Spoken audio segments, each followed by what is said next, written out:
नमस्कार, स्वागत है आप सभी का। महासंग्राम देख रहे हैं आप। मैं हूं आपके साथ मनु तेवतिया।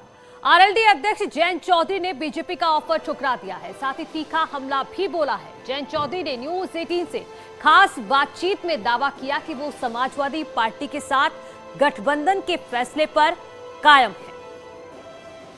अमित शाह जी के बयान के बाद आपने फौरन ट्वीट किया ये कहते हुए, न्योता मुझे नहीं उन 700 प्लस किसान परिवारों को दो जिनके घर आपने उजाड़ दिए। तो क्या ये माना जाए कि कोई रास्ता नहीं है, क्योंकि न्योता चुनाव के पहले चुनाव चरण से पहले आया है? एक रास्ता क्या होगा, ये तो उनका चुनावी पैतरा है। वो गृह मंत्री सबके हैं, लेकिन हर चुनाव के पहले ये बताया जाता है कि उन्होंने एक खास बातचीत करी है, बैठक बुलाई है जाट नेताओं के साथ, जाटों के साथ। तो बड़ा अटपटा लगता है, अजीब लगता है कि एक राष्ट्रवादी पार्टी जातिगत आधार पे बैठक बुला रही है और उनको लुभाने की कोशिश कर रही है। सच्चाई ये है, जाट कम्युनिटी लार्जली एग्रेरियन है, किसान है, और उनकी भावना देश भर के किसान आंदोलन के साथ जुड़ी हुई है। जिस तरह का आंदोलन हुआ, जिस तरह से उस आंदोलन को, उस आवाज़ को कुचलने और दबाने की कोशिश हुई, ये सारे जो लोग कल बैठक में मौजूद थे, ये सब उस समय क्यों शांत थे? आज जो मेरे प्रति सहानुभूति दर्शाना चाह रहे हैं, सिर्फ इस निगाह से कि किसी तरह जो वोट उनसे छिटक रहा है वो वापस लौटे, वे लोग क्यों चुप थे? हर चुनाव से पहले हमने ये नैरेटिव सुना है कि जाट भाजपा से नाराज है। 2017 में भी सुना था हमने, और 2019 में भी सुना था। और 2019 का जो परसेंटेज है जाट कम्युनिटी का जो भाजपा को समर्थन मिला है, वो 2014 के चुनाव से ज्यादा है। मेरा ये कहना है कि अगर होम मिनिस्टर इस तरह से रीच आउट करते हैं, और उन्होंने ये भी इंडिकेशन दिया कि शायद पिछले कुछ महीनों में आपसे बातचीत भी हुई होगी या कुछ समर्थन की कोशिश भी की गई होगी, क्योंकि आप सही व्यक्ति हैं गलत साइड में, तो क्या माना जाए, कब बातचीत हुई है पहले? आकलन ये होता है ना कि 2014 के चुनाव में जाट इतना परसेंट मिला, उतना मिला, इस तो पता लग ही नहीं सकता। आई डोंट नो किस आधार से ये आंकड़ा फेंका जाता है कि 2019 के चुनाव में ज़्यादा जाट मिला, 2014 के पहले कब मिला। वोट तो खुलती नहीं है कभी। तो ये कुछ सर्वेक्षण करने वाली संस्थाएं हैं, कुछ कंपनियां हैं जो हमारी तो है नहीं, सब उन्हीं का पक्ष रखती आई हैं। तो पहले तो मैं ये आंकड़ा ही रिजेक्ट कर देता हूँ। सेकंड, अगर आप देखेंगे आज जिस तरह की ज़मीन पर एक भावना है, हमने लगातार संघर्ष किया है। ऐसा नहीं, माहौल इस तरह से एक रात में नहीं बना है। जब 2017 में बीजेपी आई थी, उनके पक्ष में कई फैक्टर थे, कई चीज़ें थीं जो उनके पक्ष में काम कर रही थी। और आज कोई सिर्फ जाट ही नाराज़ नहीं है, युवा नाराज़ हैं, महिलाएं नाराज़ हैं, किसान जो हर जाति से आते हैं सब नाराज़ हैं।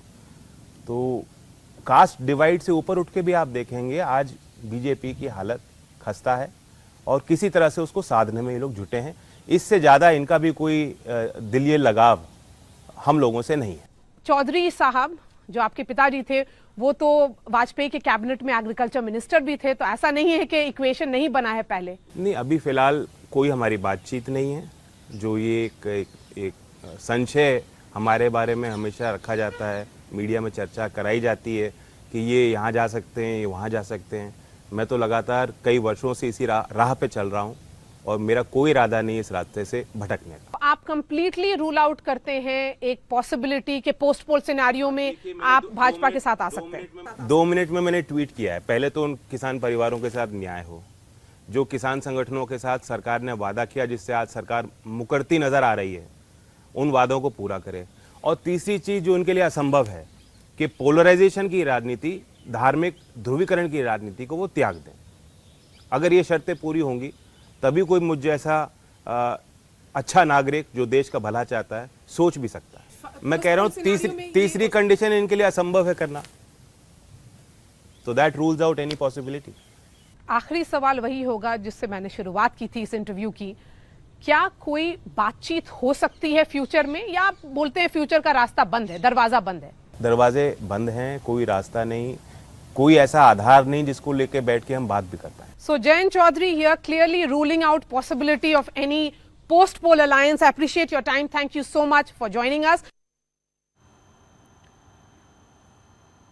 प्रतापगढ़ की 15 सीटों पर राजा भैया की पार्टी जनसत्ता दल लोकतांत्रिक ने उम्मीदवार घोषित कर दिए हैं और राजा भैया ने न्यूज 18 से खास बातचीत में दावा किया है कि फिर से क्षेत्र में उनकी पार्टी का दबदबा होगा। प्रतापगढ़ का जिक्र आते ही दो बातें हर व्यक्ति के जहन में आती हैं। पहले प्रतापगढ़ का आंवला, और राजनीति की अगर बात की जाए तो राजा भैया का अगर जिक्र ना हो तो ऐसा हो ही नहीं सकता।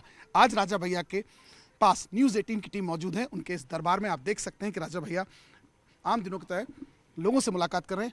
सैकड़ों की संख्या में फरियादी हम मौजूद हैं और उनसे मिलने वालों का एक लंबा तांता लगा है। हम राजा भैया से ही बात करके जानने की कोशिश करते हैं कि चुनाव सर पे है और फरियादी। राजा भैया, आपका स्वागत है न्यूज़ 18 पे। बहुत धन्यवाद, स्वागत आपका बेटी में।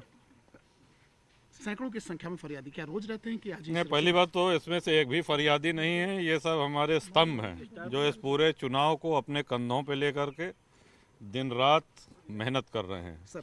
और जो हर बार कुंडा में कीर्तिमान बनता है वो आप ही सब लोगों की देन है, आप ही सब लोगों का परिश्रम है, आप ही लोगों का प्रयास है। सर, चुनाव को किस रूप में आप देख रहे हैं 2022 के, क्योंकि लगातार 6 बार से आप जीत रहे हैं। 2022 का चुनाव कितना टफ मान रहे हैं सर आप हमारी व्यक्तिगत सीट की बात कर रहे हैं? पूरी पार्टी की बात कर रहा हूँ आपके पूरी मैं आपकी इस पूरी पार्टी जिसके आप राष्ट्रीय अध्यक्ष हैं। पार्टी ने अभी तक 15 सीटों की घोषणा करी है और भी सीटें घोषित की जाएंगी। एक समस्या कोविड वाली तो आ ही रही है कि जनसंपर्क, जनसभाएं, रैलियां ये सब नहीं हो पा रही हैं, तो ये एक अपनी जगह समस्या है। तो लेकिन अब सभी दल उसको फेस कर रहे हैं। तो कुंडा और बाबागंज में तो आप लोगों के हवाले हम छोड़ करके और निश्चिंत हैं। चुनाव अन्य जगह से फ़ोन से संपर्क हो रहा है और कल परसों से वहाँ कार्यक्रम भी लगेंगे। राजा भैया, इस बार अलायंस आपने सर किसी से नहीं किया, क्या आप इंडिपेंडेंट इतनी सारी सीट्स पे ही करना चाह रहे हैं कि इलेक्शन के बाद अलायंस के बारे में सोचेंगे, सपोर्ट के बारे में? सर हाँ, प्री पोल अलायंस नहीं हुआ है।